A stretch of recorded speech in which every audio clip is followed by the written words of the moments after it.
Oh.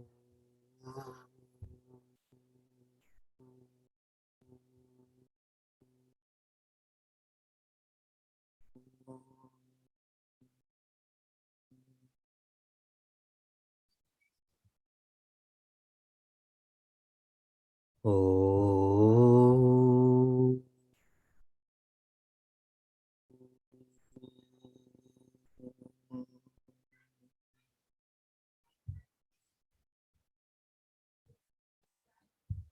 Oh.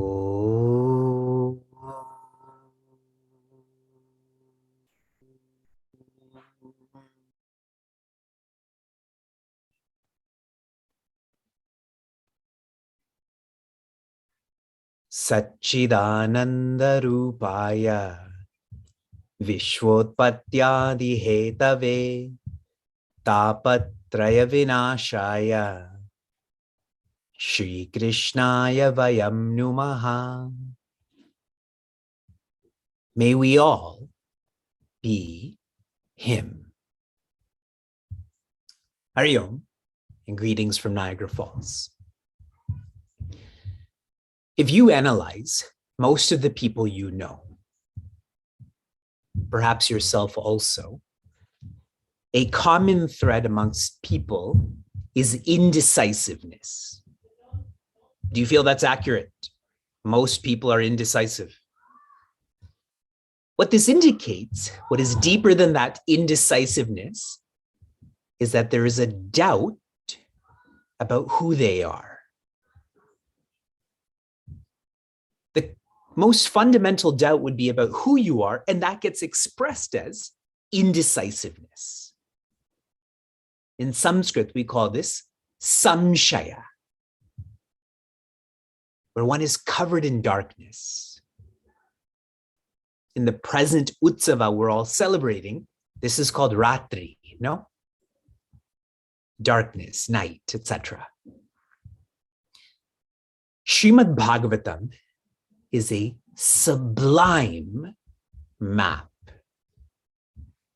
To follow this mind, one has to be reflective. In fact, when Rishi Narada taught Srimad Bhagavatam to Rishi Vyasa contemplated on what he was taught. In his contemplation, he came to experience what is Brahman or the truth, what is Maya or relative, and only then did he share, or in our case, document Srimad Bhagavatam. He only did this after having contemplated on what he listened to. I share this with all of us because we have to engage in Srimad Bhagavatam in the same way. We have to contemplate on what's being shared with us.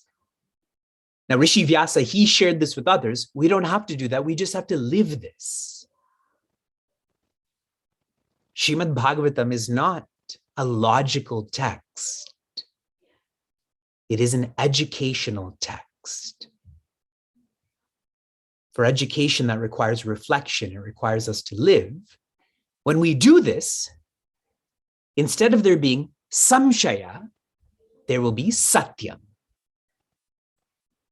What is satyam? It is not darkness.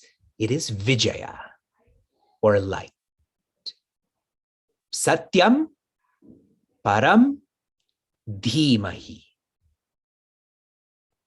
We engage in Bhagavatam by reflecting for us to tune into the satya. When one completes this, that is vijaya. Chapters 54 to 58. Naturally, we're in the 10th section, which focuses on Sri Krishna. Chapters 54 to 58, that's 5 chapters, explain Sri Krishna's specific vivahas. He has 8 devis in his life specifically. They're named. Chapter 59 shares about Sri Krishna's unnamed Devis. There are 16,000. I'm sharing more about the Vedanta of all of this because, like I said, Bhagavatam is not a katha, it is Vedanta. For anyone who's ever been to a traditional vivaha, one of the steps is kanya danam. You've all heard that before. And for most, this is very bothersome, for most. And I'll tell you why it bothers you. It is because you're taking this up instinctively instead of intentionally. All of Sanatana Dharma is designed to be intentional. But to get to that intention, we start off more instinctively. I'll explain. Whenever you engage in Bhagavatam, Sanatana Dharma, there's two perspectives. One is called the Vacha Artha, which means the instinctive meaning. If you take this towards Kanyadanam, what does it mean? I'm donating a girl. That's highly illegal, right? If someone found out I was doing that, I would be arrested. The Lakshartha means the intentional meaning. That is the true representation, expression of Sanatana Dharma. To go from instinctive to intentional, one has to reflect, correct? Kanyadana is to feel that one's child, one's daughter, is Devi. Devi Lakshmi. And when one feels that, how does one treat or invest in their child, invest in their daughter? That becomes their sadhana. That becomes their life. And I don't mean this in a functional way. I keep using the word feeling. That one is more dedicated, one sacrifices more. And finally, when one has engaged in this fully, who does Devi Lakshmi belong to? And maybe the better word is belong with, is Bhagwan Narayana. Obviously, we've gone through that in many ways in Srimad Bhagavatam. That dana part is to encourage your child, your daughter, to become enlightened. That the trajectory for your life should be enlightenment. And shared in a light way, who should Rama be with? Rama. And that's why in a traditional vivaha, at the end of that samskara, what does everyone do, including the officiator or that priest? Everyone bows to that couple. Because this couple is Bhagavati Lakshmi and Bhagwan Narayana. They've come together. So this is a very full learning experience. We have been trying to navigate this through the last 6 chapters. You have to visualize that Sri Krishna, and I'm saying visualize because we're not tuned into that yet, is Brahman. How does Brahman express? Through Maya. The expression or the effect is the same as the cause. So Bhagavan Krishna, Bhagavati Lakshmi, or in this case, Bhagavati Rukmini, are the same. How does Maya express? Expresses as gunas. Maya expresses as gunas. Gunas like laziness and aggressiveness and quietness. For us, we first have to love Bhagavati Rukmini to be able to love Bhagavan Krishna. That means our gunas have to be aligned with Maya. This Maya, though, is not avidya Maya, but rather is vidya Maya. See, when I share guna or quality, it can go either way, correct? It can be a poor quality or good quality, yes? So when I change my gunas to become sattva, I become quieter. That is me loving, becoming Bhagavati Rukmini. Who should Bhagavati Rukmini be with? Bhagavan Krishna. So every day should be Kanyadanam. I'm giving myself to Rama, which means to joy. Another way that we've explored this in Bhagavatam, Bhagavan Krishna's most expressive Devi is Bhumi. For us, that's the earth. The earth is a fine expression of virtues like forgiveness, endurance, etc. We see that. From seeing that in earth, I have to start to become like that. So Bhagavan Krishna's subtler Devi is Bhagavati Rukmini. So from Bhumi Devi to Devi Lakshmi to Bhagavan Narayana. And who is Bhagavan Narayana? Brahman. I keep sharing that the purpose of Bhagavatam is Brahman, for you to feel infinite. More specifically, when Bhagavan Krishna, this is in the last chapter, when Bhagavan Krishna sees the 16,000 Devis, he sees them with anasuya. He doesn't see their weaknesses, he sees their strengths. And those Devis see Sri Krishna in the same way. They don't see his weaknesses, not that there are any, but rather sees his strengths.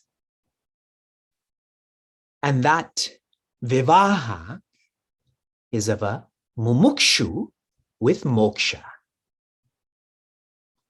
A mumukshu is a seeker, an intense seeker. That intensity is directed towards moksha. These 16,008 vivahas are an expression of enlightenment. Like the lila, the rasa lila, this is the same, but it is rasa vivaha.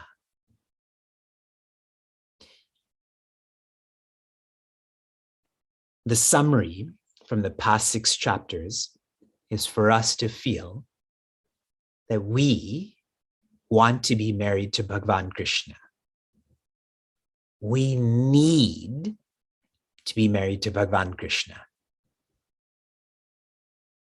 And some may be thinking, but I'm already married. I'm already engaged, or I already like that person. All that is finite cannot be enjoyed by more than one person. Just think right now about the World Series. There can only be one baseball champion, correct? Even think about Zoom. You can only be in this class using the community code, correct? But that which is infinite can be experienced and enjoyed by all. You can marry Bhagavan Krishna. I can marry Bhagavan Krishna. We can all marry Bhagavan Krishna. We may think that these vivahas have been drawn out because you're focusing on the katha, not the Vedanta. All of this is to encourage us to be mumukshus. You are born to get married to him. May we all be him.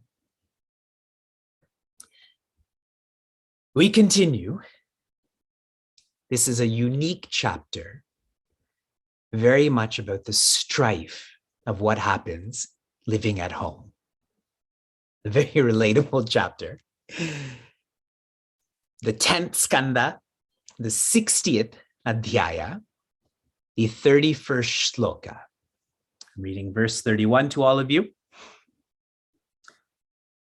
Ayam hi paramo labho griheshu graham edinam yannar niyate yamaha priyaya bhiru bhamani. Shri Krishna is sharing to Devi Rukmini. He shares with her, I love you, and I know you love me. And so this dialogue, this argument that we just had, this is what happens between those who live at home. This is what's fun about being a grahastha. He literally says that. He says, these few moments spent in such love crossings hold forth the highest joy. The next time you have an argument at home, you say, we're just having a love crossing. Your love is going there, my love is going over there. It is a love crossing. Okay, so leading up to this statement, one day, Shri Krishna and Devi Rukmini are together. And Shri Krishna is being served by those who helped Devi Rukmini. I think they each had 100 servants. And there's such details that Shri Krishna was lying down on a bed and pillows as white as milk, as soft as pillows of air. And what Devi Rukmini did was she took that fan that this servant was using and she started doing this. And Shri Krishna then said to Devi Rukmini, you are great. You are the greatest. You could have married anyone. Look at me. I am possessionless. I'm just a cowherd. There's so many rulers that you could have been married to. Look at me. All of the people who follow me, they follow me into the forest. There's so much grief that they have to experience. You can be in this pillow of milk and softness. Look at me. I am powerless. My weapon is a flute. All of these kings, they command these great armies. I think you made the wrong decision in marrying me. Even now, I'm giving you an opportunity to reconsider. You are Devi Rukmini. You can marry anyone you want. Okay, you can all visualize that scene. These love crossings that are happening right now. When Devi Rukmini heard this, she became very flush. And then she fainted. And I'll read this too in English. Immediately, Krishna, the four-armed Mahavishnu incarnate, got up from his cot, lifted her up, tied up her disheveled hair, massaged her face with his lotus palms, and did everything to bring her back to consciousness. The last time you had a love crossing, is this what happened? Everyone went their own ways. You stay here, I'm going to the movies.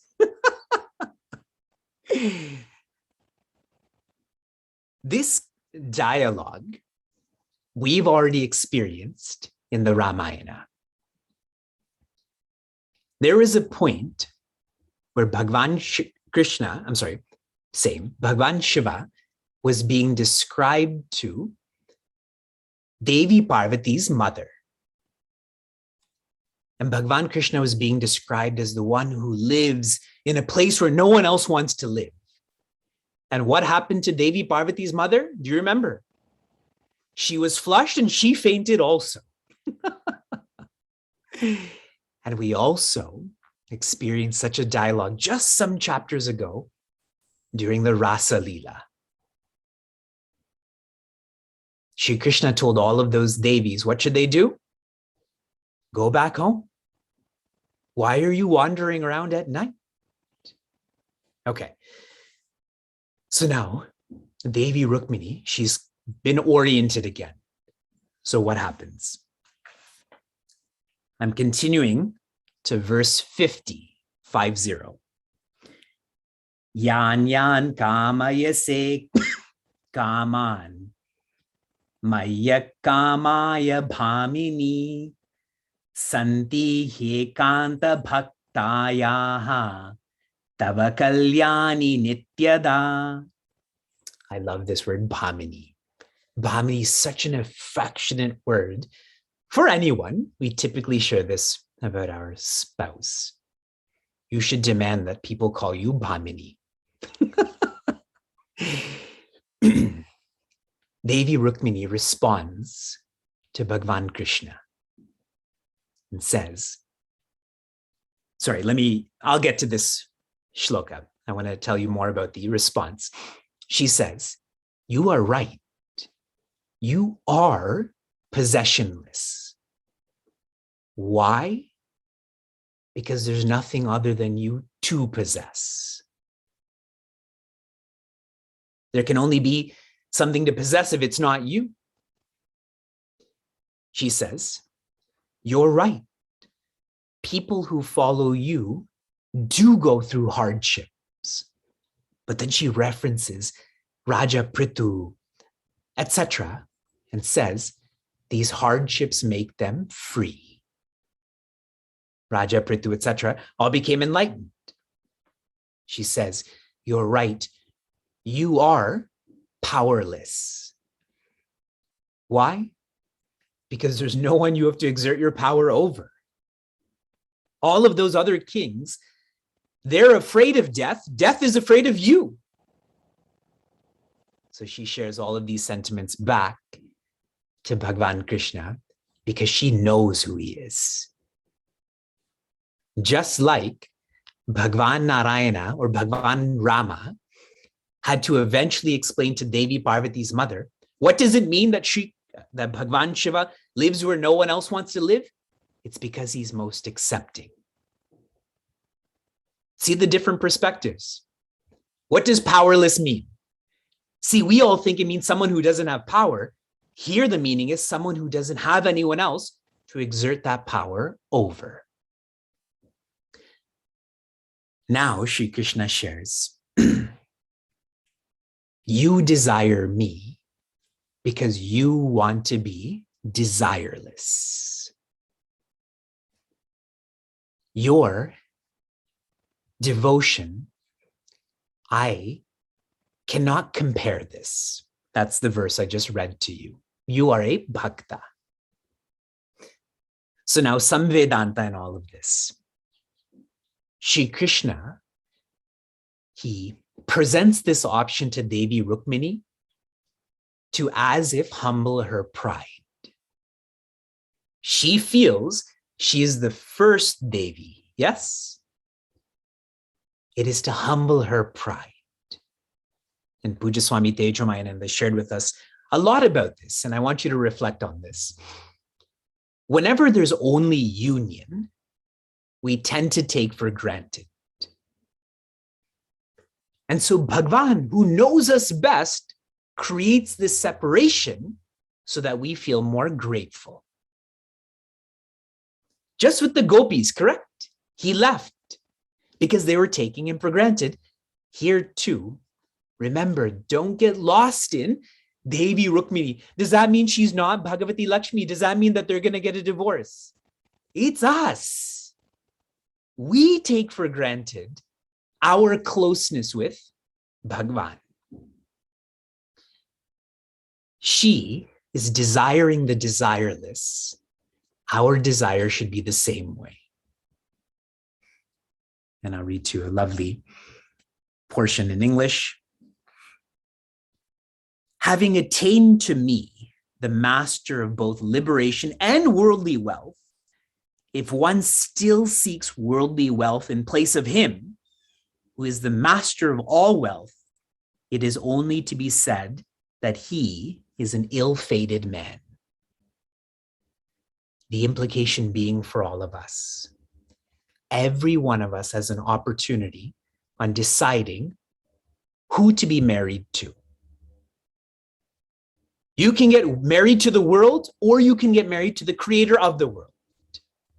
You can get married to valuables, or you can get married to values. Both are available to you. We always chant, Bhukti Mukti Pradata Cha. What can your Sadguru give to you? Bhukti, if you want that. But why would you want bhukti when you can have mukti? And Shri Krishna completes this chapter sharing, your devotion and dedication to me, referring to Bhagavati Rukmini, it cannot be compensated. Cannot be compensated. The implication being is, you and I are one. Do you compensate yourself for brushing your teeth? Do you compensate yourself for anything you do? It is you.